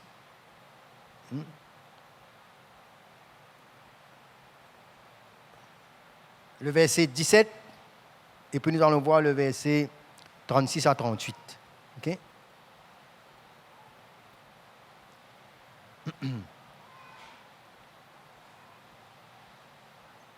OK? Cependant, de Milet, Paul envoya chercher à Éphèse les anciens de l'Église. Je vous ai dit ça la fois dernière. Il n'est pas allé parcourir pour aller visiter un coup les anciens là, mais de par l'autorité qu'il a et de par la soumission, de par de ce qu'ils sont les fils, ils savent que le Père est venu et ils ont besoin d'aller le voir. D'accord? Hein? Et ils vont aller voir, parce que Paul doit partir et ils viennent. Et là, le verset 36 à 38, nous allons voir là quelque chose qui se passe, qui nous démontre le cœur et la relation qui existait entre l'onction apostolique, entre l'apôtre Paul et ses anciens. Qu'est-ce qui les emmène à faire ça? L'apôtre Paul ne vient pas ici comme un boss, comme un patron, là. Non. C'est l'onction de Dieu. Hein? C'est un cœur. Le verset 36. En fait, le verset 35, il nous dit, ben voilà, vous savez vous-même que ces mains ont pourvu à mes besoins et de ceux qui étaient avec moi. Je vous ai montré de toute manière que c'est en travaillant qu'il faut soutenir les faibles, etc. Hein? Il ne leur a rien caché. Ben, tout ça. Et puis, qu'est-ce qu'il fait? Au verset 36, il nous dit, après avoir ainsi parlé, il se mit à genoux et il pria avec eux tous. Regardez ça. Et tous fondirent en larmes. Et se jetant au cou de Paul, il l'embrassait, affligé surtout de ce qu'il avait dit, qu'il ne verrait plus son visage. Et il l'accompagnait jusqu'au navire. Qu'est-ce qui les emmène à faire ça? C'est des fils, ça. Ils reconnaissent ce bonhomme-là. Ils reconnaissent l'onction, ils reconnaissent la protection. D'ailleurs, Paul a fini de leur dire, maintenant, veillez. Parce que durant 3 ans, je n'ai pas cessé jour et nuit de vous exhorter, chacun de vous avec l'homme. Hein? Il leur a dit, voilà, après moi, il y aura des loups qui vont venir. Ça, c'est l'onction qui le mène à mort plus loin aussi, n'est-ce pas? Il les a protégés. Et voilà, dans cette relation, il l'entoure, il a cette affection, cette relation. C'est comme ça que l'Église est construite. Dans des vraies relations. Une soumission. Un cœur qui reconnaît l'onction de Dieu. Et donc, l'Église aussi a cette relation avec l'apôtre Paul. Et avant de continuer avec cela, parce que j'ai un autre schéma que je voudrais vous montrer, je pense que ce serait mieux pour nous d'arrêter là pour l'instant. Parce qu'on a tellement de détails, tellement de choses. Je prendrai bien du temps avec cela, que c'est très important. Même si ça prend la plupart de mon temps, et à la fin, on va avoir touché un petit peu les autres ministères. D'accord? On va s'arrêter là un moment pour le déjeuner. OK? Allez, c'est bon.